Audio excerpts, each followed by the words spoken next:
Not everyone is going to receive a spirit visitation dream. And spirit visitation dreams are actually the least common form of communication from your loved ones in the afterlife.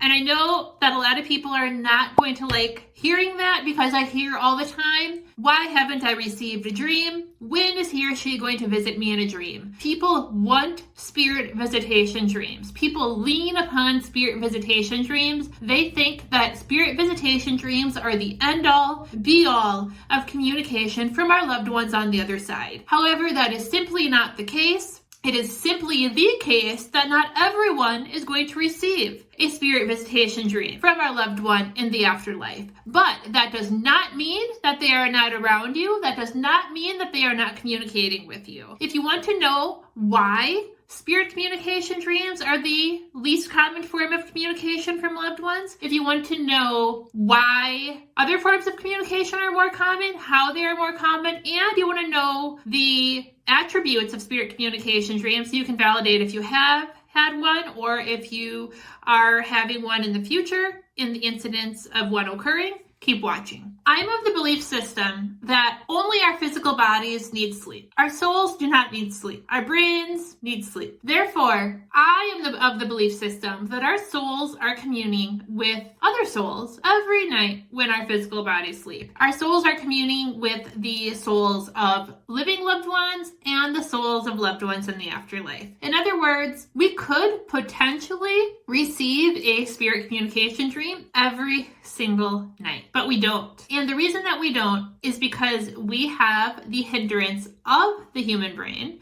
We have the hindrance of our human brain's sleep cycles. Spirit communication does not rely on our loved ones. Spirit communication relies on our ability to receive, to trust, and to translate. I'll say that again. Spirit communication relies on our ability to receive, to trust, and to translate. Even if you are trained in spirit communication and the ability to receive and to trust is present, the ability to translate is oftentimes lost during sleep. And that is exactly why spirit visitation dreams are the least common form of spirit communication, because you lack that control. You lack that ability to force the translation, because you cannot control your sleep cycles. You cannot control your mind's ability to translate, the mind's ability to receive from the subconscious into the conscious, and then the ability to control when that is happening when you are sleeping. So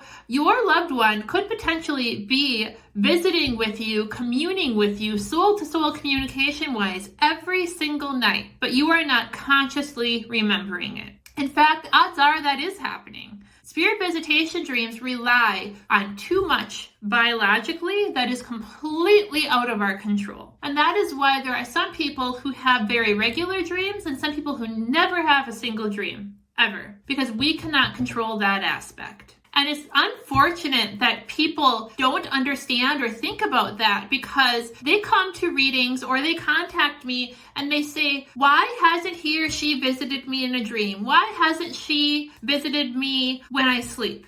And they place it all on the spirit. They think that their spirit loved one is choosing not to visit them in their sleep. They think that their spirit loved one, their grandma or their husband, is choosing not to give them a visitation dream. And that's not the case at all. It is not on spirit. It is on our brain. And it's not on you either, because literally you cannot control it. You cannot control it. Spirit communication is soul-to-soul communication that is then translated through us. And the very time when you are least able to control that translation is when you're unconscious.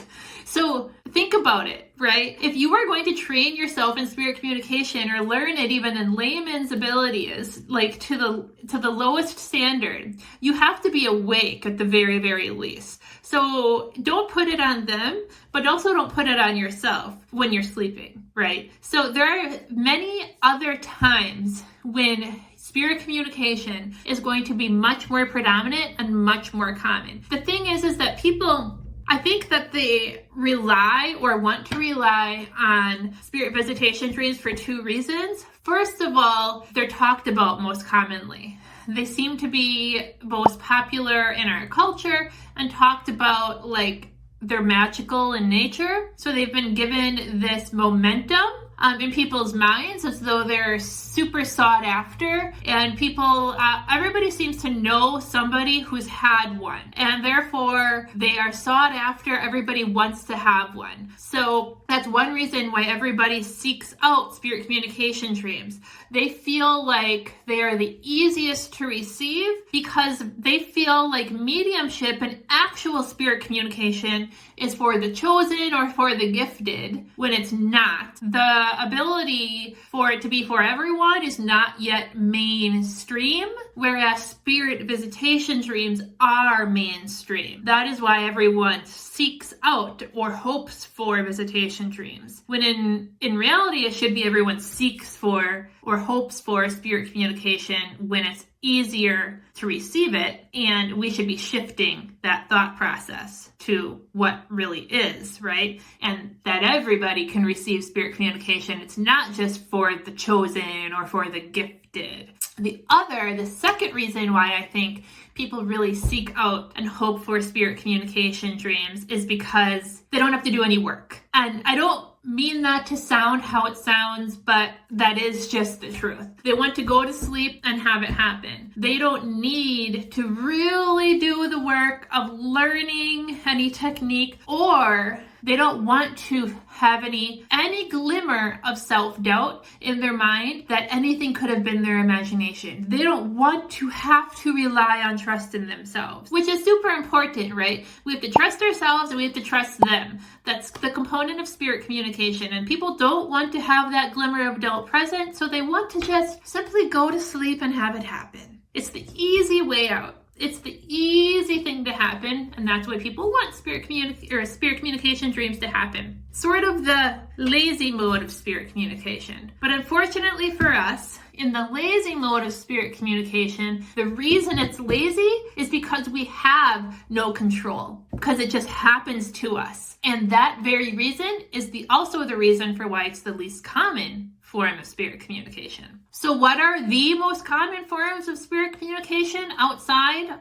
If we're not going to be receiving spirit visitation dreams, if I'm saying they're not common, what are ways that we do receive spirit communication? Well, of course, they are vision, which is clairvoyance, hearing, which is clairaudience, feeling, which is clairsentience. You are going to receive spirit communication from your loved ones on the other side, just the same way that I receive information from your loved ones when I work with them as a psychic medium in readings. And I will link some videos at the top of the screen here which talk in depth how you can receive from them in terms of each individual clair, but also how you can learn more so in general to develop a relationship with them. I want to focus in this particular video because I already have a lot more information on my channel about the individual clairs and how they work. I want to focus in this video about the time of day, okay? When you are just about to go to sleep, not when you are asleep, when you are about to go to sleep is when spirit communication is going to be most common. The other time it's going to be most common with your loved ones is when you are coming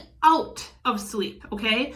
Not when your brain is totally asleep, not during the night, not when you're dreaming. When you are laying in bed trying to fall asleep, you will find yourself feeling your loved one's presence, clairsentient. You might even feel them objectively touch you. You might feel them close to you. You will see your loved one inside your mind's eye. You will see images of objects, other living people. You will see images which might be combined with feelings of your loved one on the other side. You will see special memories, which might be combined with the feeling of your loved one's presence near you. You will hear things as you are laying there trying to fall asleep. Hearing things can be in your thought voice inside your head. Hearing things can also be in your bedroom. Typically, when you are hearing things in your bedroom as you are trying to fall asleep at night, it will sound like it's far away, like it is coming down from down a tunnel far away in your bedroom. There are instances where you can hear very close in your ear, like like right here, or it will sound like it's coming through a tunnel in your bedroom, okay? Those are the 3 senses. And again, as you're falling asleep at night or as you're waking in the morning, why are they most common at this time of day? It's because your brain waves are slowing. It's because you are falling into a near meditative state. Your brain chatter is quieting. And when your brain chatter is quieting, it is easiest for you to receive. It is easiest for you to translate. Remember going back to the 3 necessary things for spirit communication to come in. They are going to be present, most present during these moments, much more so than in your day-to-day life when your thoughts are all scattered, you're moving a million miles a minute, you have tons of brain chatter, people are talking at you. When you are in quiet, more on nearly meditative moments, spirit can reach you better. You can trust yourself better, and you can translate better. You can receive, you can trust, you can translate. What about if you have received a dream visitation, you question if you've received a dream visitation, or you potentially receive a dream visitation in the future? I'm not saying they're impossible. We do receive dream visitations. They have to make it through our brainwave states. They have to make it through our sleep cycles, right? A lot of it depends on how we sleep as an individual. Just because you are a very dreamy person, if you dream a lot, does not mean that you are necessarily going to remember your dream visits. 2 very different states, right? But these are the attributes of dream visits, okay? Dream visits from loved ones and spirits will typically be super brief, meaning like they'll flash in and flash out. That's one attribute. They will typically be super, super vivid, so they won't feel like flowy. Typically, the dream with your loved one will be super vivid, almost like in your face compared to the rest of the dream. They will often interrupt another dream that your human brain was having. So it's kind of like if your soul was communing with their soul, a quick image of your loved one might break into a dream that your brain was having, so out of context. So far, what do we have? We have very quick and brief, very vivid, and then it might break in out of context from a dream that you were already having. What dream visits are not is they are not repetitive dreams. So you will not have the same dream of your loved one on a repetitive basis. So for example, you might not have maybe like you're flying on an airplane with your grandpa and you have the same dream on a repetitive basis where you're flying on the same airplane with your grandpa and it's the exact same dream. That's what I mean by repetitive basis. That is not a dream visit. Repetitive dreams are coming from you. That is not a spirit visit. Dream visits will also never leave you with a negative emotion. Because soul-to-soul communication, when we are communing with the spirit realm, remember the spirit realm is void of ego, free of ego. It is, we do not take anger over there, we do not take sadness over there, we do not take jealousy over there, so on and so forth. So when we are soul-to-soul communing with them, we are not engaging in ego-based emotions, ego-based feelings. So a spirit communication dream will not leave you with an ego-based feeling, an ego-based emotion. So if you have what you think is a spirit communication dream, but it leaves you feeling listless, extremely anxious or angry, jealous, you feel like your husband in spirit is coming in and he's making you feel, or he's communicating that he's jealous about your current husband. Anything that would be perceived as negative, that is not a spirit communication dream.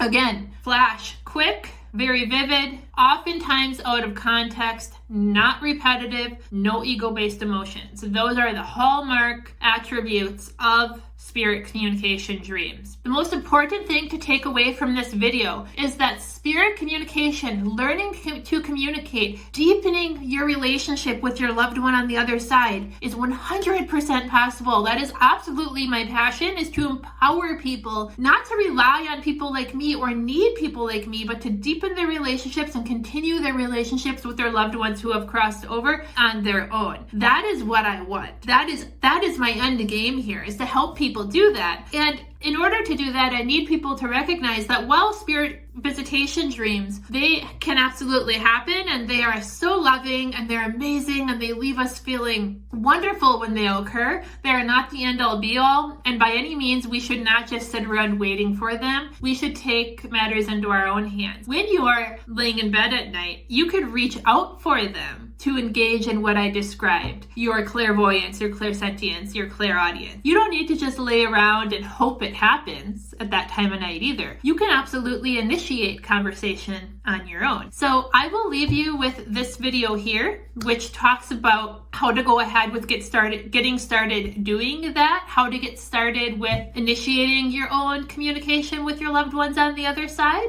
Otherwise, until next time, much love. Bye.